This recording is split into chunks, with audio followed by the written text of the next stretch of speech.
All the Young Dudes by MsKingBean89, Chapter 91, 5th year, the week following. Anyone who ever had a heart wouldn't turn around and break it. And anyone who's ever played a part wouldn't turn around and hate it. Sunday, 13th June 1976. Everything hurts was Remus's first thought upon waking. The next thought was, where are they? No one had ever come. It was warm, due warm for June, and his heart would not stop pounding with the remnants of the wolf's frustration. He clambered to his feet and staggered to the bed, dripping blood. It was supposed to be their final hurrah, he thought, miserably. They were supposed to chase unicorns. What had happened? At once, he began to worry. Something awful must have taken place. Something really terrible, for none of them were orders to come at all. Any one of them on their own might have been able to sit with him, at least, just to keep him company. Even Wormtail. Good morning, dear. Madame Pomfrey entered the room quickly. She was more nervous than usual. He could smell it on her. Something had happened. Only he couldn't ask what. Could he? Oh, you poor thing. It's been a bit of a night all round, eh? She began to heal his most pressing wounds. What do you mean, all round? He asked, trying not to sound too anxious. Oh, nothing, dear. Nothing to worry about at all. In the hospital wing, he would have tried to stay awake, but Madame Pomfrey stood over him to make sure he'd finished his sleeping draught, and he was out like a light. Remus, psst, you awake? Remus opened his eyes, bleary and irritated, to see the fuzzy image of James float into view. Just James's head. Prongs, he croaked. Shh, James murmured, barely moving his lips. Pomfrey won't let anyone to see you. Had to sneak in under the cloak. You okay? Not really. He could feel the new scars already, without moving. What happened? You didn't come? His friend had an unfamiliar expression. Unfamiliar in James's features, anyway. Was it shame? I'm really sorry, Mooney. Why? What happened? Remus asked, his voice hardening. I can't remember anything. It was... Godric, I don't know how to tell you. Try. Where was Sirius? Why wasn't he here? Remus wanted to scream it. Look, please don't be too angry with him, okay? He's an idiot. A bloody stupid idiot. But I don't think he realised. I don't think he meant... Ah, it dawned on Remus all too quickly. James, what did Sirius do? James had never once been dishonest for as long as Remus had known him. And yet, as the story poured out of him, it was still tempered with little white lies.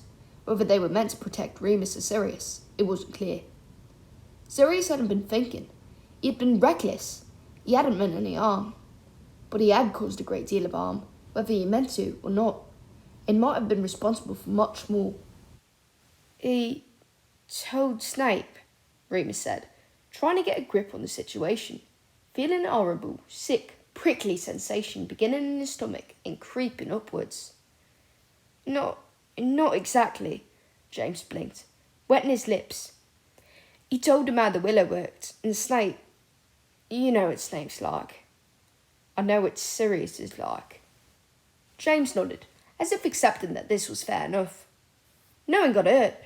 Sirius bottled it at the last minute and told me. I managed to stop Snape from getting too close. But he saw me. Remus thought he might be sick.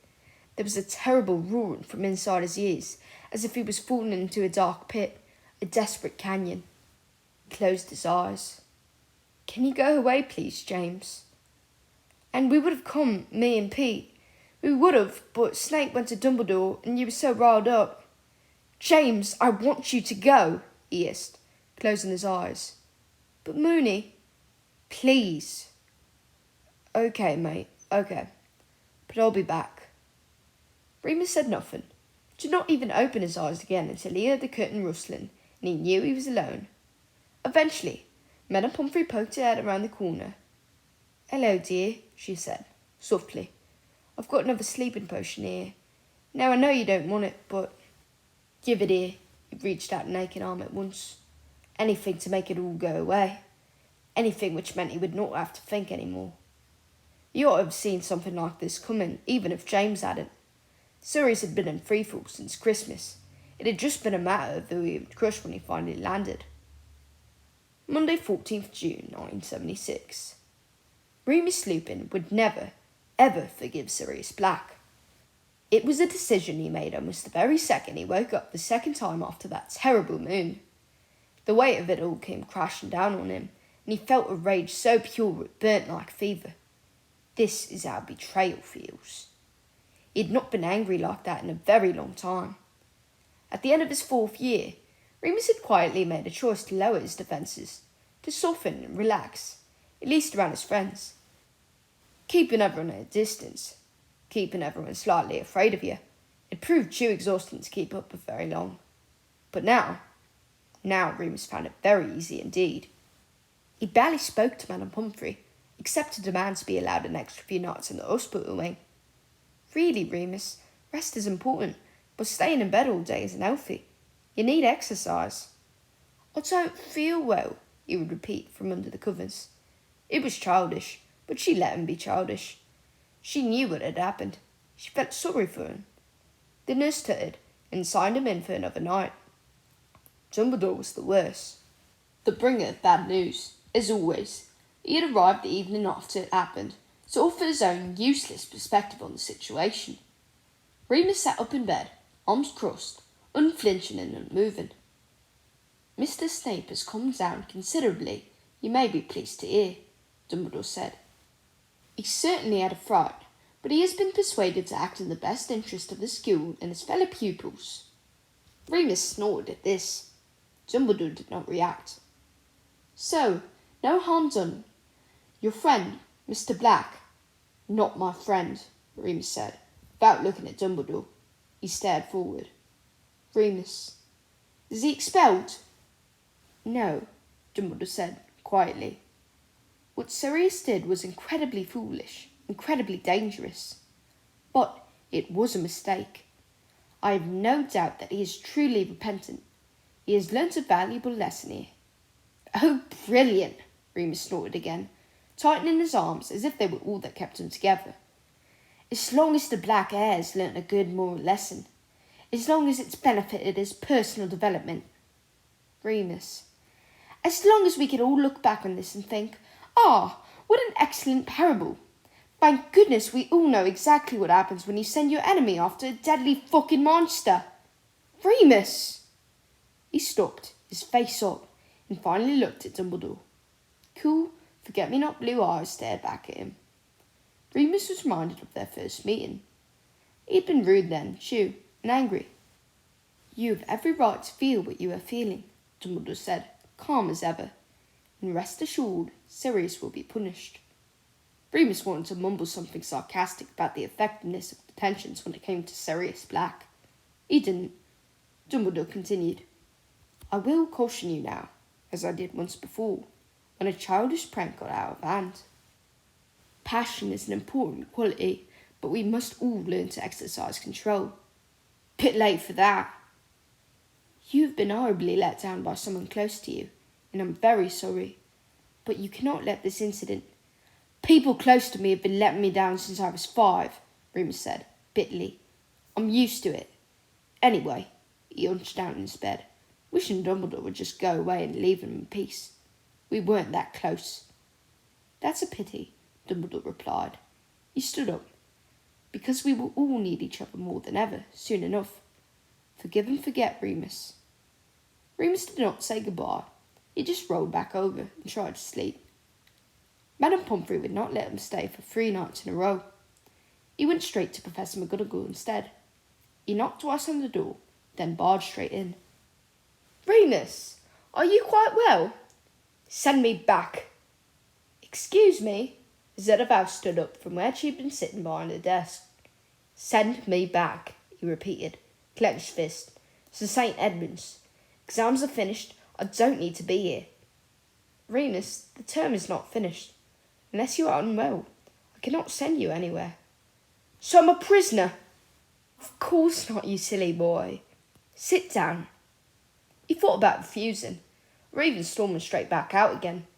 But she was so stern, and something drilled into him at an early age forced him to obey the raised voices of older women. She sat down too, the colour in her face going down. She swished a wand, and a kettle appeared, along with tew cups and saucers. Tea, Mr. Lupin. No thanks. Come along now, she tutted, pouring him a cup anyway. I find that most unpleasant conversations can be made easier with the right refreshments. Help yourself to a biscuit. She nodded to a plate which had not been there a moment before. I'm fine, I just want to go, he said, his voice as level as he could keep it. Yes, that much has been made clear, she sipped the tea. But I'm not going to send you back to St. Edmund's. Tell Madame Pumphrey to let me sleep in the hospital wing then. I shall do no such thing. You have a perfectly good bed in Gryffindor Tower. I can't go there. Gryffindors do not run away from our problems, Mr. Lupin. Yeah, but Slytherins run away from werewolves, he spat. He looked at her, fixing her with a glare he thought he had almost perfected now. Would have been arrested, sent to Azkaban, or put down. I wouldn't even know I'd done anything, and it's all his fault. Oh no, he had to stop there. He was in quite serious danger of bursting into tears, and that could not happen. Under no circumstances was Remus going to cry over this. McGonagall was kind, and waited for him to compose himself. He took a few short breaths, letting his quills fall in front of his face, before he finally was able to meet her eye again. I can't sleep in a room with the person who did that. That is perfectly reasonable, she said, gently. He blinked. What? I'm not completely heartless, Mr. Lupin, she smiled. Believe me, I know how you must feel. I can imagine at least. And I can tell you, I've had some serious words with Mr. Black myself. He's off the Quidditch team, detention for the rest of the year, 100 points lost. But we cannot make any drastic changes to your sleeping arrangements, not without anyone asking why. It clicked. For the past few days, Remus had placed his pain at the centre of the universe. He had forgotten that no one else in the school knew a thing. Oh, was all he could muster. I am sorry, Remus, McGonagall said. It's a horrendous cruelty, but it must be borne. That reminds me. He fished in his pocket for his prefect's badge. He'd broken the transfiguration spell on it and wrapped it in tissue paper, but it still felt hot in his hand. He placed it on the desk. Take that back. Give it to... give it to James. I can't do it anymore. Remus, McGonagall sounded sad now, pleading. Don't let this set you back. Talk to your friends. He shrugged. Can I go? He went to the library. Where else? It'd be simple enough for the Marauders to find him, if they wanted to. But then, they had the map too. There was nowhere to hide, except maybe the Shrieking Shack. And Remus would be damned if he ever spent longer in there than absolutely necessary. Fortunately, everyone else seemed to be outside, enjoying the early summer sunshine, leaving the library pretty much empty. He read, or tried to anyway. It wasn't easy to concentrate when his own brain kept interrupting. Should have never snugged him. Look, piss off, I'm not in the mood. Oh, charming. You're the one who keeps trying to chat. I want to talk to Grant, not you. You're a shit substitute. Well, you've got to ask yourself what that says about you, don't you? Find someone real to chat to, if you're so keen. What's it got to do with the kiss? Ooh, it's a kiss now, is it? Snogging's good enough for Grant, but for the great and glorious Sirius Black, it's kissing. La-di-da. Either be helpful and leave me alone. I told you, or the real Grant told you, not to kiss him. You thought you got off easy when he decided to ignore it, but now you're paying. You're saying I did this? It's what it sounds like. That's not very kind. Was I supposed to be? I miss Grant. Tough luck. Eventually, it began to get dark. He missed dinner. He didn't think he could bring himself to eat in front of the marauders anyway. He just waited. It was only 2 weeks to go till the term ended. He could avoid them that long. He'd done it before. Stay in the library, get up early, go to bed late. Piece of cake. He was chased out of the library at 9 o'clock and, starving hungry by now, took a detour to the kitchens. The households there were only too happy to serve, building a plate of sandwiches, crisps and sweets, enough to feed a whole classroom. Remus scoffed a lot and could have asked for seconds. But it was time to bite the bullet. He walked slowly, as if that might help, and was waylaid by Lily on prefect patrol. "Hiya," she smiled. "Feeling better?" "Yeah, much," he nodded. "How are you?" She looked down, filled with air. "Oh, fine. Sev stopped lurking outside the common room now, at least." "Sorry about all that." "It wasn't your fault," she waved a hand. "I really thought that... Oh, it's stupid. But I thought that maybe one day he'd change his mind about all that pure blood nonsense. And when he did, I'd still be there. Like all I had to do was just keep being his friend, and everything would just work out for the best." "Stupid," she shook her head. "Not that stupid," he replied, because it seemed like a nice thing to say. "Yeah, well, could have saved myself a lot of heartache," she shrugged stoically. "What are you doing wandering around anyway? Go to bed. You've not been well." He smiled at her. He hadn't smiled for ages. He was about to turn and keep going, when something made him change his mind. He bent down and wrapped his arms around Lily, squeezing her. She hugged him back, which only made him grip harder, until he had lifted her off her feet, and she squealed, laughing. "God, you're stronger than you look, Lupin." "Sorry," he blushed, setting her down. "No, it was nice," she smiled up at him, patting his shoulder. "You okay?" "Yeah." He didn't feel okay, entering the common room. Fortunately, it was quiet. Some students still had exams, and others were wiped out after a long day in the hot sun. The marauders were not there, but they had been recently. Remus knew exactly what he was going to do. It had fallen into place in the library as he mulled over the first confrontation like a play he had to rehearse. He went up the stairs. It was silly, he knew, but ever since his birthday he had lingered, just for a second, on that one step on the staircase, every time he went to bed or down for breakfast. This castle kept memories. The Marauder's map had taught him that much, and that step held Remus's sweetest memory of all. He stepped over it now, resolute. He pushed the door open with some force, startling the three boys inside. They were sitting on their beds. Pete was in his pyjamas, looking glum. Remus could only assume that meant no change with Desdemona. James was half undressed, rattling around his bedside cabinet for something. Sirius was reclining, clearly about to make a sarcastic comment. When Remus entered, he sat up straight. Remus walked straight to his own bed and picked up his pyjamas. He did not speak, but went straight for the bathroom, which he locked, then cast a silencing spell over. He didn't want to hear them. He wasn't sure how he'd react to it. He washed. He brushed his teeth. He put on his night things. Remus was more than aware that he lost some of his authority when dressed in a pair of baggy blue and white pyjama bottoms and a grey and vest, but he had quite a few new scars and didn't want to undress in front of them. He took a deep breath. He walked out, crossing quickly to his bed. "Moony, Sirius started. Remus ignored him and turned to James. "Thank you for stopping Severus, James," he said, emotionlessly. "You saved both of our lives." James started, but Remus had climbed into bed and closed his curtains with a flick. Well, he thought to himself, that's that then.